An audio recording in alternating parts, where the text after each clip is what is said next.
अभी तो वो पत्थर चला रहे हैं, उनको तलवार चलाना भी आती है। क्या पूरे देश को कश्मीर बना देंगे? ये पापी हैं वो लोग, ये जो गुजरात से आए। मुल्क आजाद होते ही सबसे बड़ा झूठ, अयोध्या में एक मूर्ति रख दी गई, भगवान प्रकट हो गए। इलेक्शन से पहले पहले कितने लोग जेलों में जाएंगे?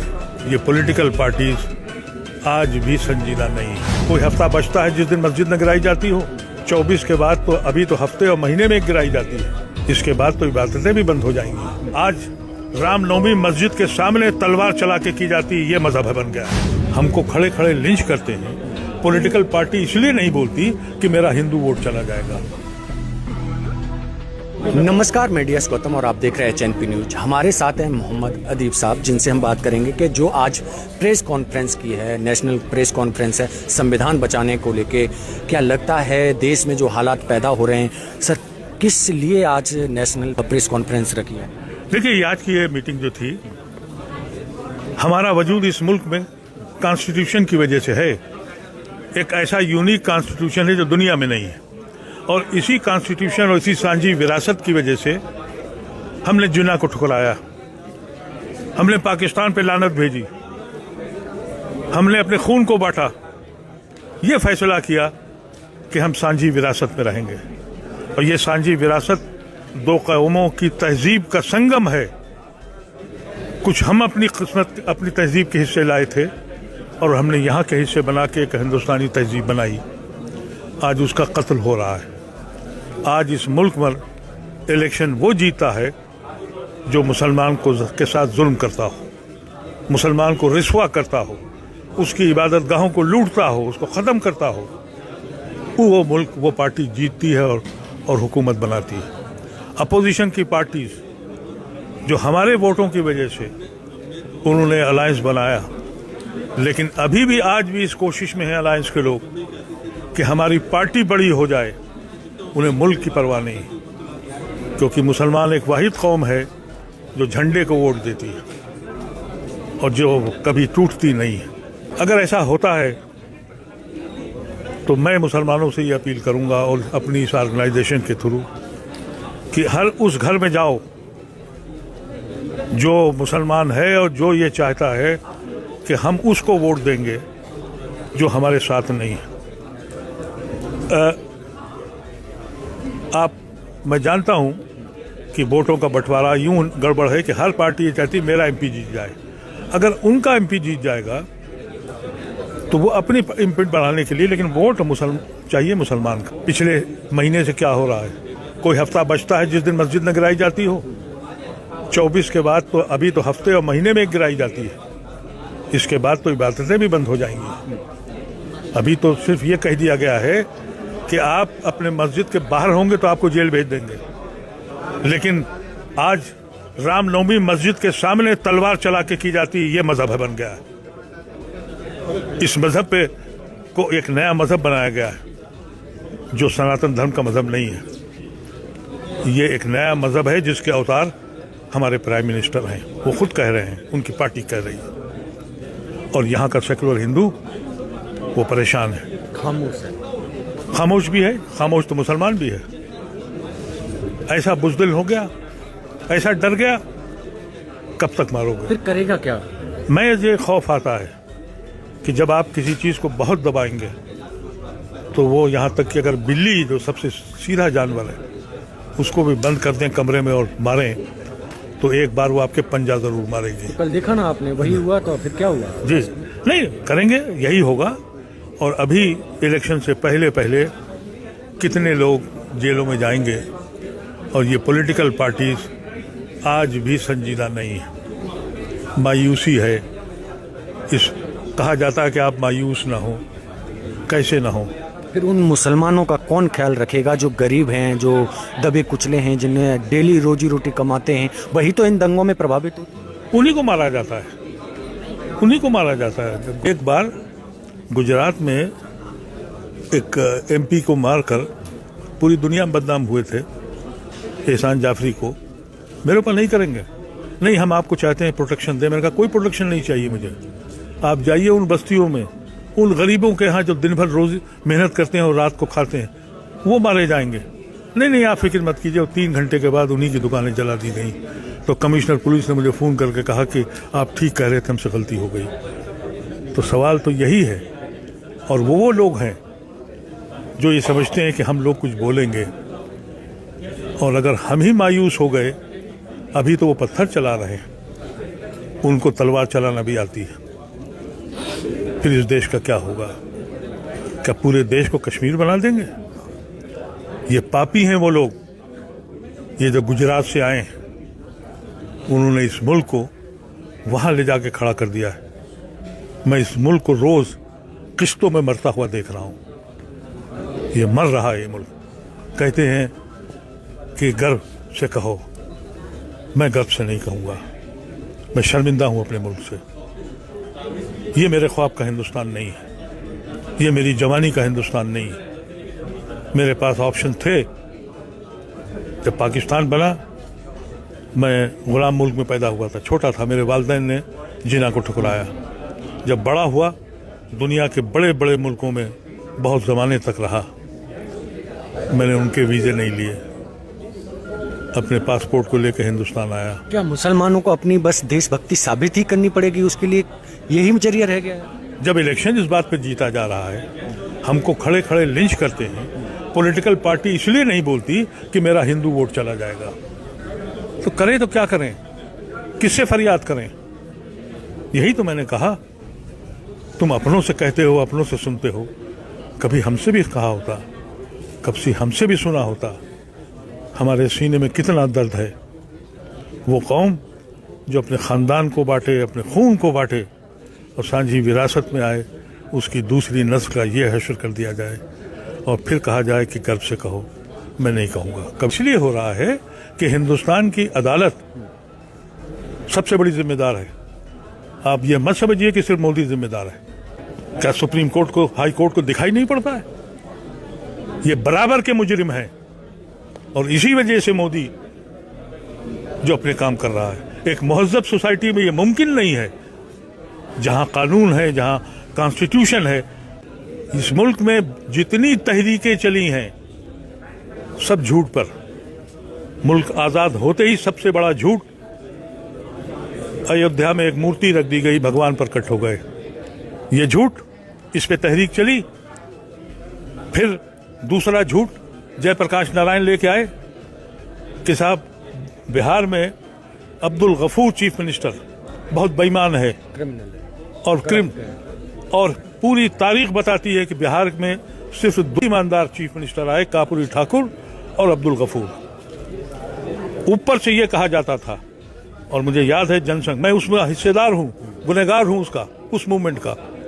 अंदर से कहा जाता था कि अब्दुल गफूर गाय खाता है, वो मेरी माता है। गाय मेरी माता है, अब्दुल गफूर उसको खाता है। वो भी झूठ की बुनियाद पर। ये समस्या आज से नहीं बनाई गई, पूरे दिन से है। फिर वो भी झूठ की बुनियाद। तीसरा कहा गया, बोफोर्स आ गया, राजीव गांधी ऐसे आदमी को ये कह के, वो भी झूठ की बुनियाद पर। वो तहरीक चली और कामयाब हुई, हुकूमत बनी। उसके बाद ये कहा गया कि 2G स्कैम, वो भी झूठ, उस पर हुकूमत पलटी गई। अब ये एक सबसे बड़ा झूठा आया, इसने तो झूठ के सारे रिकॉर्ड तोड़ दिए। ये महज़्ज़ब मुल्क की पहचान नहीं है मेरे अजीज। लोकतंत्र की जड़ें खोखला हो चुकी है। लोकतंत्र इस मुल्क में था कहाँ? कहते हैं कि हम मदर ऑफ डेमोक्रेसी हैं। आप मुझे बता दें, हिंदुस्तान में डेमोक्रेसी कब थी? यहाँ राजा महाराजा थे। डेमोक्रेसी का कॉन्सेप्ट तो 1923 में गांधी ने कांग्रेस के सेशन में लाए और यह कहा कि सबको इसका हक होगा।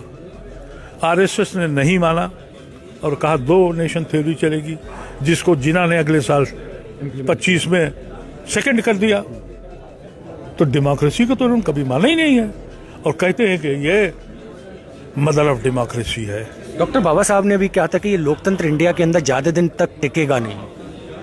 मैं समझता हूं कि बाबा साहब अम्बेडकर के बारे में मेरी ओपिनियन ये है कि तारीख के पन्नों को मैंने बहुत पढ़ा, आज़ादी की लड़ाई की।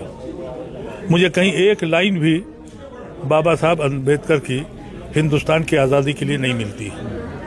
लेकिन आज़ादी के बाद जिस तरह का कॉन्स्टिट्यूशन उन्होंने बनाया, हम उसको सलाम करते हैं। और उन्होंने इस हिंदुस्तान को जोड़ने की कोशिश करी जो अब तक चला था, लेकिन ये अब वहाँ पे भी खतरा है, वो भी ख़त्म होगा। मुझे नहीं मालूम मेरी आने वाली नस्लें क्या करेंगी। तो ये कहाँ जाके रुकेगा? ये मुल्क को तोड़ने के चक्कर में है। ये समझते हैं कि हिंदुस्तान सिर्फ वो हिंदुस्तान है जहाँ हिंदी बोली जाती है। आपको पता ही है कि ये कॉन्स्टिट्यूशन था, नहीं तो अन्ना दुराई ने जो 55 में मूवमेंट चलाया था कि साउथ इंडिया अलग कर दिया जाए, तो ये कॉन्स्टिट्यूशन ही था जिसने बचा लिया। तो ये उस जगह ला के खड़ा कर दिया है। कोई पॉलिटिक्स नहीं है। आपके पास पैसे हैं, आप क्रिमिनल हैं, आपके साथ पुलिस है, तो फिर आप हैं, आप बड़े नेता हैं। हमारे ऐसे लोग तसव्वुर भी नहीं कर सकते। कहाँ से लाएंगे करोड़ों रुपए, कहाँ से लाएंगे ऐसे लोग। हम तो दूर से तमाशा देखने वाले लोग हैं। सिविल सोसाइटी एक उम्मीद है, उसमें काम कर रहे हैं। चलिए, बहुत बहुत धन्यवाद अदीब साहब। अदीब साहब ने बहुत अच्छी बात की है कि लोकतंत्र बचा नहीं है, बस एक टिका हुआ है जिसमें लड़खड़ा रहा है, और उसमें जिस तरह का माहौल पैदा हो रहा है, मुसलमानों के वोट पर ही राजनीति होती है, बाकी किसी पर नहीं होती। तो ये सोचना पड़ेगा देश के लोगों को, और जो मेजॉरिटी में है उनको भी सोचना पड़ेगा कि आखिर हमारे देश में इतना बड़ा द्वंद्व क्यों मचा हुआ है, इतना बड़ा बंटवारा क्यों हो रहा है। ये सभी चीज़ों पर विचार करना पड़ेगा। बाकी की खबरों के लिए बने रहिए HNP न्यूज़ के साथ। मैं DS गौतम, धन्यवाद। अभी तो वो पत्थर चला रहे हैं, उनको तलवार चलाना भी आती है। क्या पूरे देश को कश्मीर बना देंगे? ये पापी हैं वो लोग, ये जो गुजरात से आए। मुल्क आज़ाद होते ही सबसे बड़ा झूठ, अयोध्या में एक मूर्ति रख दी गई, भगवान प्रकट हो गए। इलेक्शन से पहले पहले कितने लोग जेलों में जाएंगे। ये पॉलिटिकल पार्टीज आज भी संजीदा नहीं है। कोई हफ्ता बचता है जिस दिन मस्जिद न गिराई जाती हो, 24 के बाद तो अभी तो हफ्ते और महीने में गिराई जाती है। इसके बाद तो इबादतें भी बंद हो जाएंगी। आज रामनवमी मस्जिद के सामने तलवार चला के की जाती है, ये मजहब बन गया। हमको खड़े खड़े लिंच करते हैं। पॉलिटिकल पार्टी इसलिए नहीं बोलती कि मेरा हिंदू वोट चला जाएगा। नमस्कार, मैं DS गौतम और आप देख रहे हैं HNP न्यूज। हमारे साथ हैं मोहम्मद अदीब साहब, जिनसे हम बात करेंगे कि जो आज प्रेस कॉन्फ्रेंस की है, नेशनल प्रेस कॉन्फ्रेंस है संविधान बचाने को लेके। क्या लगता है देश में जो हालात पैदा हो रहे हैं, सर किस लिए आज नेशनल प्रेस कॉन्फ्रेंस रखी है? देखिए, आज की ये मीटिंग जो थी, हमारा वजूद इस मुल्क में कॉन्स्टिट्यूशन की वजह से है। एक ऐसा यूनिक कॉन्स्टिट्यूशन है जो दुनिया में नहीं है, और इसी कॉन्स्टिट्यूशन और इसी सांझी विरासत की वजह से हमने जिन्ना को ठुकराया, हमने पाकिस्तान पे लानत भेजी, हमने अपने खून को बांटा। ये फैसला किया कि हम सांझी विरासत में रहेंगे, और ये सांझी विरासत दो कौमों की तहजीब का संगम है। कुछ हम अपनी किस्मत, अपनी तहजीब के हिस्से लाए थे, और हमने यहाँ के हिस्से बना के एक हिंदुस्तानी तहजीब बनाई। आज उसका कत्ल हो रहा है। आज इस मुल्क में इलेक्शन वो जीता है जो मुसलमान को के साथ जुल्म करता हो, मुसलमान को रिस्वा करता हो, उसकी इबादत गाहों को लूटता हो, उसको ख़त्म करता हो। वो मुल्क, वो पार्टी जीतती है और हुकूमत बनाती है। अपोजिशन की पार्टीज जो हमारे वोटों की वजह से उन्होंने अलायंस बनाया, लेकिन अभी भी आज भी इस कोशिश में है अलायंस के लोग कि हमारी पार्टी बड़ी हो जाए। उन्हें मुल्क की परवाह नहीं, क्योंकि मुसलमान एक वाहिद कौम है जो झंडे को वोट देती है और जो कभी टूटती नहीं है। अगर ऐसा होता है तो मैं मुसलमानों से ये अपील करूंगा, और अपनी इस ऑर्गेनाइजेशन के थ्रू, कि हर उस घर में जाओ जो मुसलमान है और जो ये चाहता है कि हम उसको वोट देंगे जो हमारे साथ नहीं है। मैं जानता हूं कि वोटों का बंटवारा यूं गड़बड़ है कि हर पार्टी ये चाहती है मेरा MP जीत जाए। अगर उनका MP जीत जाएगा तो वो अपनी इम्पीट बढ़ाने के लिए, लेकिन वोट चाहिए मुसलमान का। पिछले महीने से क्या हो रहा है, कोई हफ्ता बचता है जिस दिन मस्जिद न गिराई जाती हो, 24 के बाद तो अभी तो हफ्ते और महीने में गिराई जाती है। इसके बाद तो इबादतें भी बंद हो जाएंगी। अभी तो सिर्फ ये कह दिया गया है कि आप अपने मस्जिद के बाहर होंगे तो आपको जेल भेज देंगे, लेकिन आज रामनवमी मस्जिद के सामने तलवार चला के की जाती है, ये मजहब बन गया है।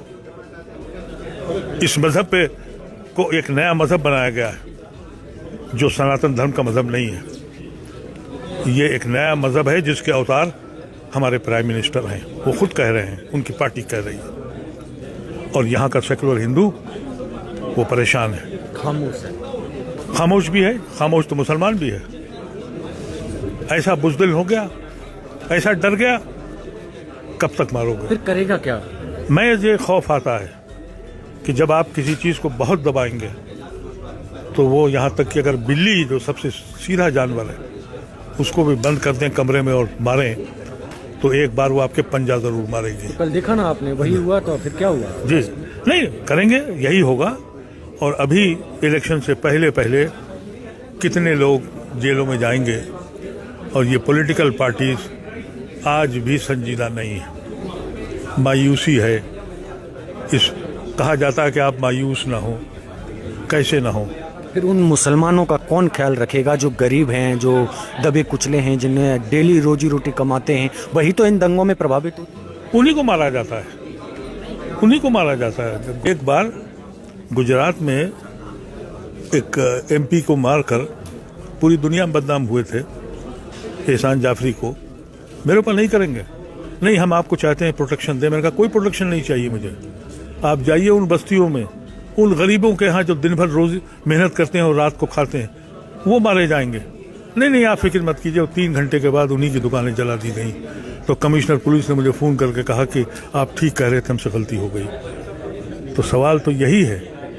और वो लोग हैं जो ये समझते हैं कि हम लोग कुछ बोलेंगे, और अगर हम ही मायूस हो गए, अभी तो वो पत्थर चला रहे हैं, उनको तलवार चलाना भी आती है। फिर इस देश का क्या होगा? क्या पूरे देश को कश्मीर बना देंगे? ये पापी हैं वो लोग, ये जो गुजरात से आए हैं, उन्होंने इस मुल्क को वहां ले जाके खड़ा कर दिया है। मैं इस मुल्क को रोज किश्तों में मरता हुआ देख रहा हूं। ये मर रहा है ये मुल्क। कहते हैं कि गर्व से कहो, मैं गर्व से नहीं कहूंगा। मैं शर्मिंदा हूं अपने मुल्क से। ये मेरे ख्वाब का हिंदुस्तान नहीं है, ये मेरी जवानी का हिंदुस्तान नहीं है। मेरे पास ऑप्शन थे। जब पाकिस्तान बना, मैं गुलाम मुल्क में पैदा हुआ था, छोटा था, मेरे वालिदैन ने जिना को ठुकराया।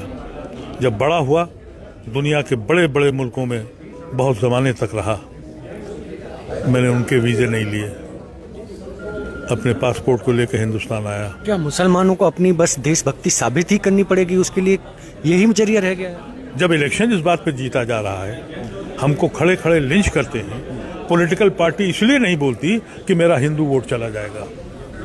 तो करें तो क्या करें, किससे फरियाद करें? यही तो मैंने कहा, तुम अपनों से कहते हो, अपनों से सुनते हो। कभी हमसे भी कहा होता, कभी हमसे भी सुना होता। हमारे सीने में कितना दर्द है। वो कौम जो अपने ख़ानदान को बांटे, अपने खून को बांटे और सांझी विरासत में आए, उसकी दूसरी नस्ल का ये हश्र कर दिया जाए और फिर कहा जाए कि गर्व से कहो। मैं नहीं कहूँगा। कब इसलिए हो रहा है कि हिंदुस्तान की अदालत सबसे बड़ी जिम्मेदार है। आप ये मत समझिए कि सिर्फ मोदी जिम्मेदार है। क्या सुप्रीम कोर्ट को, हाई कोर्ट को दिखाई नहीं पड़ता है? ये बराबर के मुजरिम हैं और इसी वजह से मोदी जो अपने काम कर रहा है। एक महज़्ज़ब सोसाइटी में ये मुमकिन नहीं है, जहां कानून है, जहां कॉन्स्टिट्यूशन है। इस मुल्क में जितनी तहरीकें चली हैं सब झूठ पर। मुल्क आज़ाद होते ही सबसे बड़ा झूठ, अयोध्या में एक मूर्ति रख दी गई, भगवान प्रकट हो गए। ये झूठ, इस पे तहरीक चली।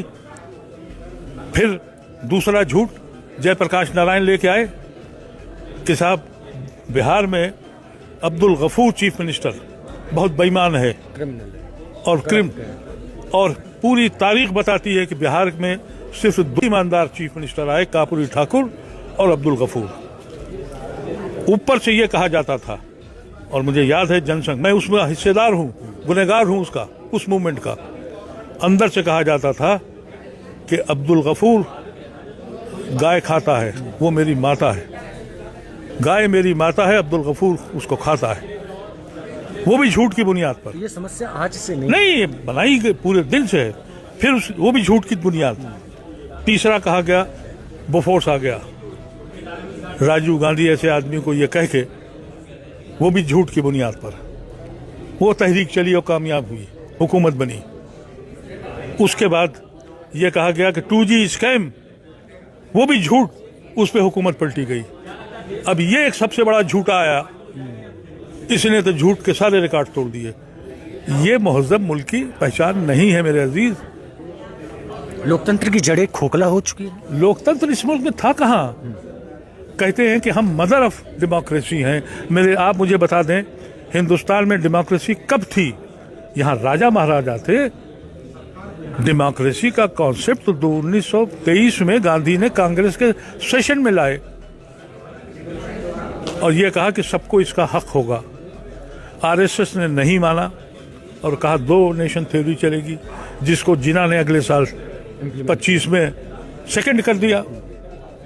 तो डेमोक्रेसी को तो उन्होंने कभी माना ही नहीं है और कहते हैं कि ये मदर ऑफ डेमोक्रेसी है। डॉक्टर बाबा साहब ने भी कहा था कि ये लोकतंत्र इंडिया के अंदर ज्यादा दिन तक टिकेगा नहीं। मैं समझता हूं कि बाबा साहब अम्बेडकर के बारे में मेरी ओपिनियन ये है कि तारीख के पन्नों को मैंने बहुत पढ़ा, आज़ादी की लड़ाई की। मुझे कहीं एक लाइन भी बाबा साहब अम्बेडकर की हिंदुस्तान की आज़ादी के लिए नहीं मिलती। लेकिन आज़ादी के बाद जिस तरह का कॉन्स्टिट्यूशन उन्होंने बनाया, हम उसको सलाम करते हैं। और उन्होंने इस हिंदुस्तान को जोड़ने की कोशिश करी जो अब तक चला था, लेकिन ये अब वहाँ पे भी खतरा है, वो भी ख़त्म होगा। मुझे नहीं मालूम मेरी आने वाली नस्लें क्या करेंगी। तो ये कहाँ जाके रुकेगा? ये मुल्क को तोड़ने के चक्कर में है।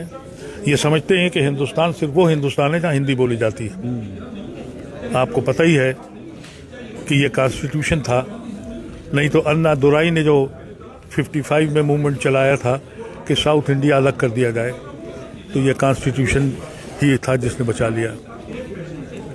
तो ये उस जगह लाके खड़ा कर दिया है। कोई पॉलिटिक्स नहीं है।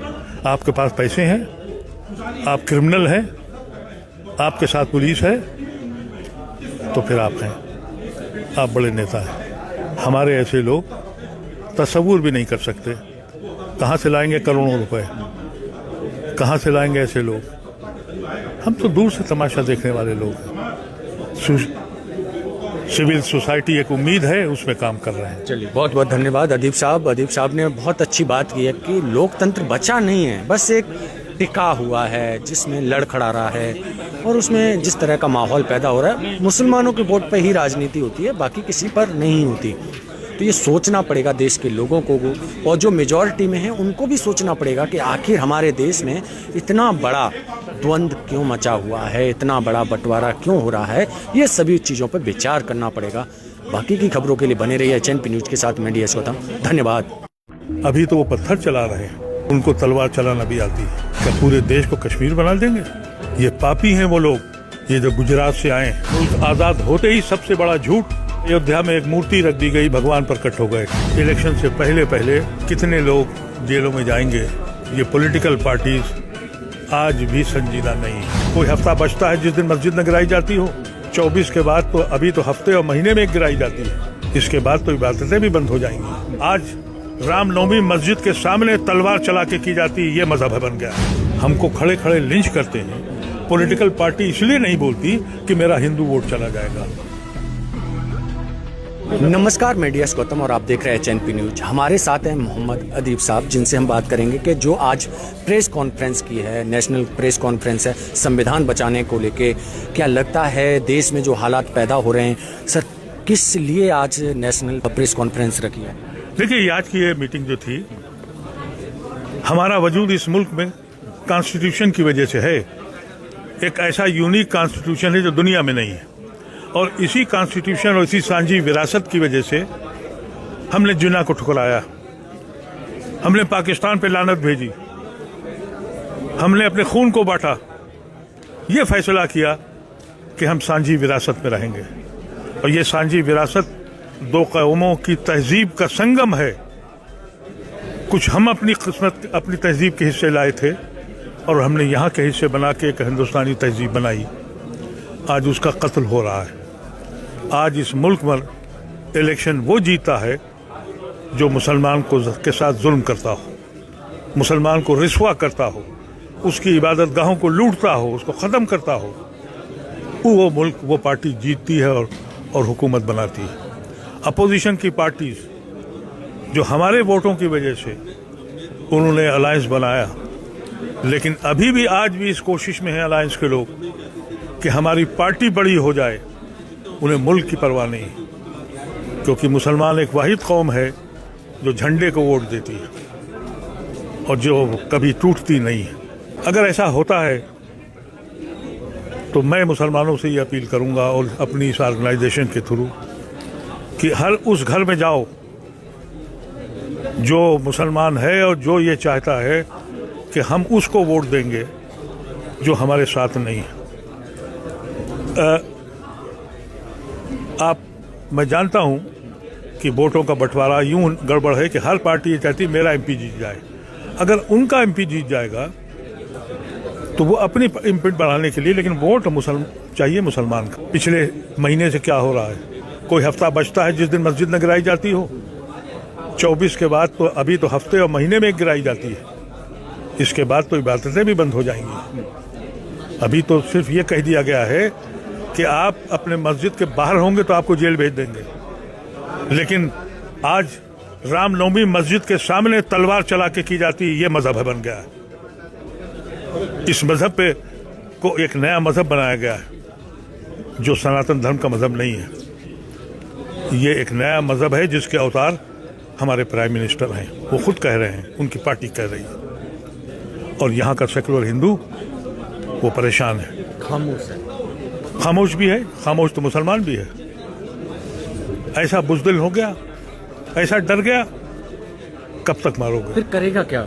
मैं ये खौफ आता है कि जब आप किसी चीज़ को बहुत दबाएंगे तो वो यहाँ तक कि अगर बिल्ली जो सबसे सीधा जानवर है उसको भी बंद कर दें कमरे में और मारें तो एक बार वो आपके पंजा ज़रूर मारेगी। कल देखा ना आपने, वही हुआ। तो फिर क्या हुआ? जी नहीं करेंगे, यही होगा।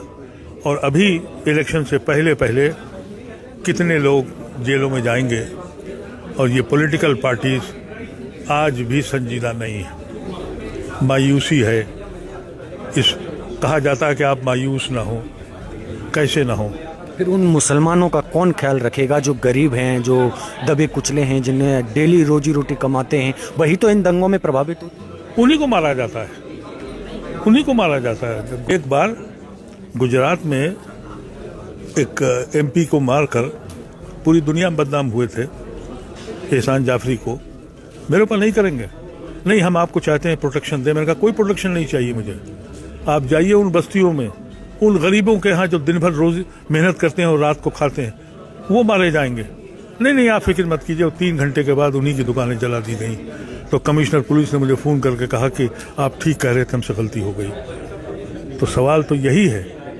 और वो लोग हैं जो ये समझते हैं कि हम लोग कुछ बोलेंगे, और अगर हम ही मायूस हो गए, अभी तो वो पत्थर चला रहे हैं, उनको तलवार चलाना भी आती है।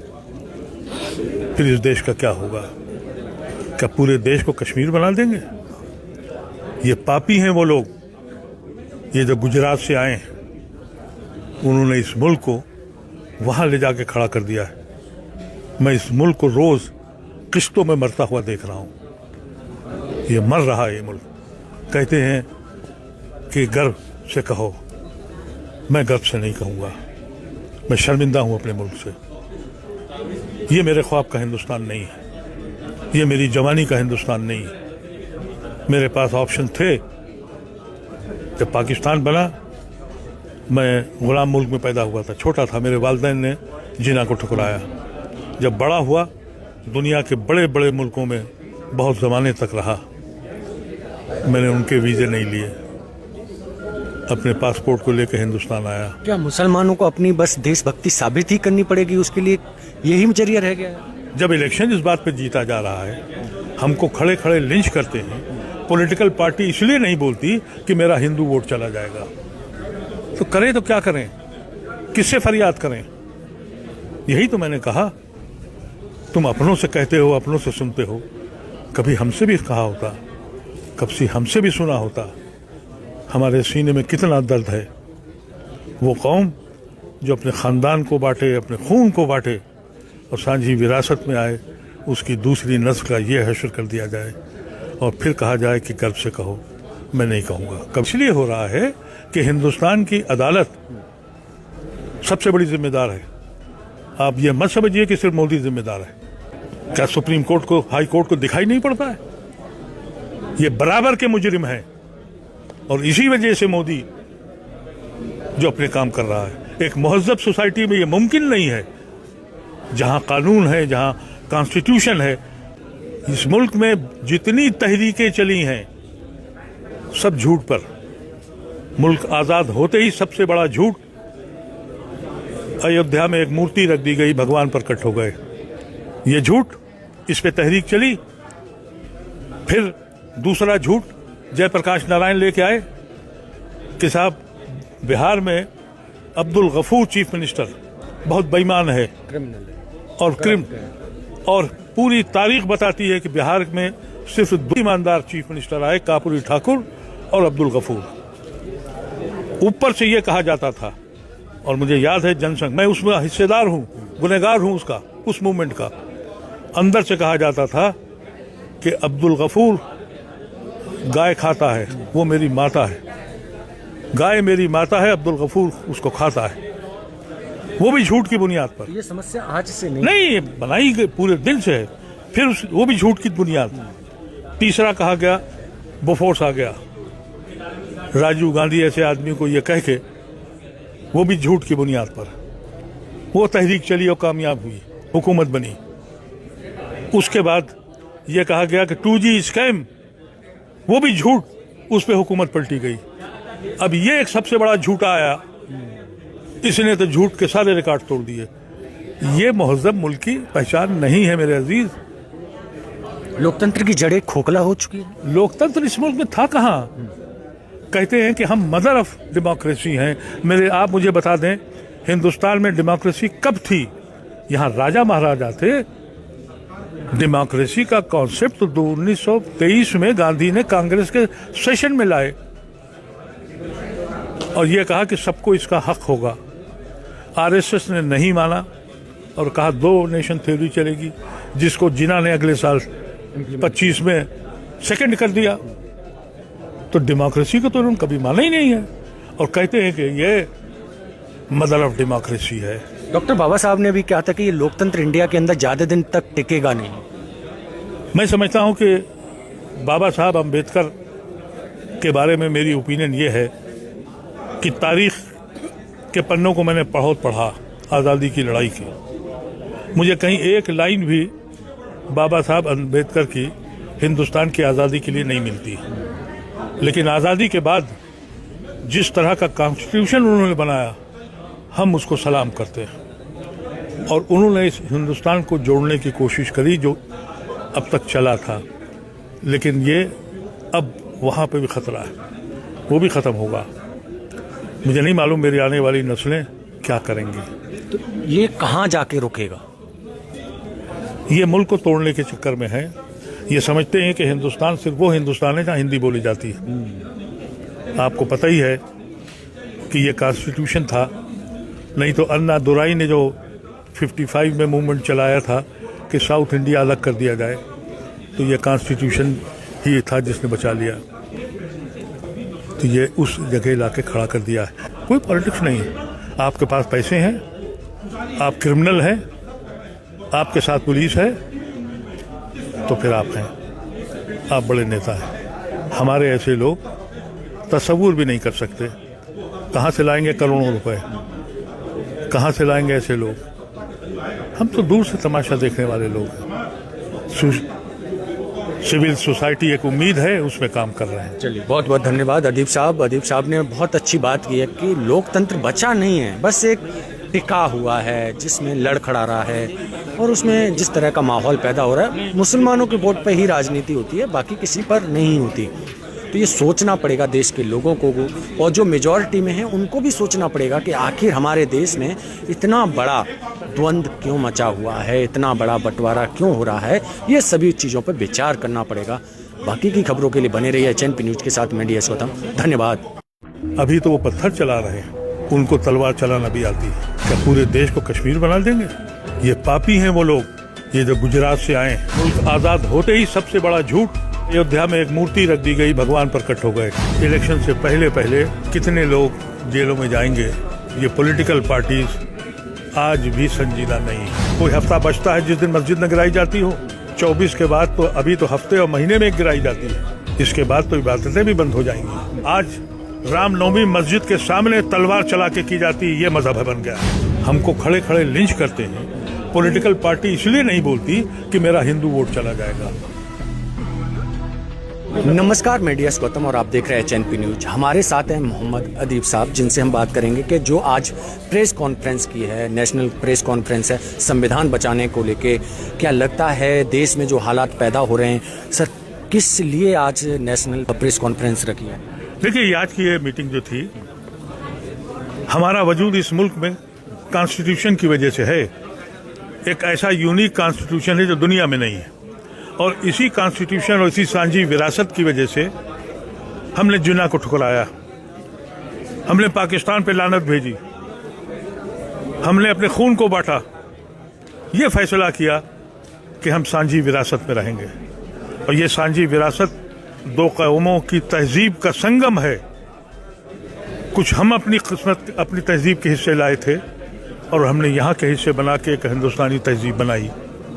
आज उसका कत्ल हो रहा है। आज इस मुल्क में इलेक्शन वो जीता है जो मुसलमान को के साथ जुल्म करता हो, मुसलमान को रिश्वा करता हो, उसकी इबादत गाहों को लूटता हो, उसको ख़त्म करता हो। वो मुल्क, वो पार्टी जीतती है और हुकूमत बनाती है।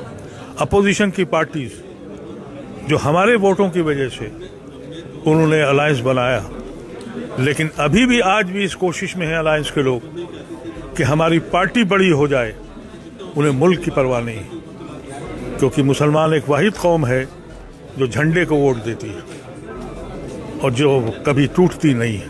अगर ऐसा होता है तो मैं मुसलमानों से ये अपील करूंगा, और अपनी इस ऑर्गेनाइजेशन के थ्रू, कि हर उस घर में जाओ जो मुसलमान है और जो ये चाहता है कि हम उसको वोट देंगे जो हमारे साथ नहीं है। मैं जानता हूं कि वोटों का बंटवारा यूं गड़बड़ है कि हर पार्टी ये चाहती है मेरा MP जीत जाए। अगर उनका MP जीत जाएगा तो वो अपनी इम्पैक्ट बढ़ाने के लिए, लेकिन वोट चाहिए मुसलमान का। पिछले महीने से क्या हो रहा है, कोई हफ्ता बचता है जिस दिन मस्जिद न गिराई जाती हो, 24 के बाद तो अभी तो हफ्ते और महीने में गिराई जाती है।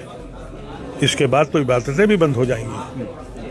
अभी तो सिर्फ ये कह दिया गया है कि आप अपने मस्जिद के बाहर होंगे तो आपको जेल भेज देंगे, लेकिन आज रामनवमी मस्जिद के सामने तलवार चला के की जाती है, ये मजहब बन गया है। इस मजहब पे को एक नया मजहब बनाया गया है जो सनातन धर्म का मजहब नहीं है। ये एक नया मजहब है जिसके अवतार हमारे प्राइम मिनिस्टर हैं, वो खुद कह रहे हैं, उनकी पार्टी कह रही है, और यहाँ का सेकुलर हिंदू वो परेशान है, खामोश है। खामोश भी है, खामोश तो मुसलमान भी है। ऐसा बुज़दिल हो गया, ऐसा डर गया, कब तक मारोगे? फिर करेगा क्या? मैं ये खौफ आता है कि जब आप किसी चीज़ को बहुत दबाएंगे तो वो, यहाँ तक कि अगर बिल्ली जो सबसे सीधा जानवर है उसको भी बंद कर दें कमरे में और मारें, तो एक बार वो आपके पंजा जरूर मारेगी। तो कल देखा ना आपने, वही हुआ। तो फिर क्या हुआ? जी नहीं करेंगे, यही होगा। और अभी इलेक्शन से पहले पहले कितने लोग जेलों में जाएंगे, और ये पॉलिटिकल पार्टीज आज भी संजीदा नहीं है। मायूसी है। इस कहा जाता है कि आप मायूस ना हो, कैसे ना हो। फिर उन मुसलमानों का कौन ख्याल रखेगा जो गरीब हैं, जो दबे कुचले हैं, जिन्हें डेली रोजी रोटी कमाते हैं? वही तो इन दंगों में प्रभावित होते। उन्हीं को मारा जाता है, उन्हीं को मारा जाता है। एक बार गुजरात में एक MP को मारकर पूरी दुनिया में बदनाम हुए थे, एहसान जाफरी को, मेरे ऊपर नहीं करेंगे। नहीं, हम आपको चाहते हैं प्रोटेक्शन दें। मैंने कहा कोई प्रोटेक्शन नहीं चाहिए मुझे। आप जाइए उन बस्तियों में, उन गरीबों के यहाँ जो दिन भर रोज मेहनत करते हैं और रात को खाते हैं, वो मारे जाएंगे। नहीं, आप फिक्र मत कीजिए। 3 घंटे के बाद उन्हीं की दुकानें जला दी गई। तो कमिश्नर पुलिस ने मुझे फ़ोन करके कहा कि आप ठीक कह रहे थे, हमसे गलती हो गई। तो सवाल तो यही है। और वो लोग हैं जो ये समझते हैं कि हम लोग कुछ बोलेंगे, और अगर हम ही मायूस हो गए, अभी तो वो पत्थर चला रहे हैं, उनको तलवार चलाना भी आती है। फिर इस देश का क्या होगा? क्या पूरे देश को कश्मीर बना देंगे? ये पापी हैं वो लोग, ये जो गुजरात से आए हैं, उन्होंने इस मुल्क को वहां ले जाके खड़ा कर दिया है। मैं इस मुल्क को रोज किश्तों में मरता हुआ देख रहा हूं।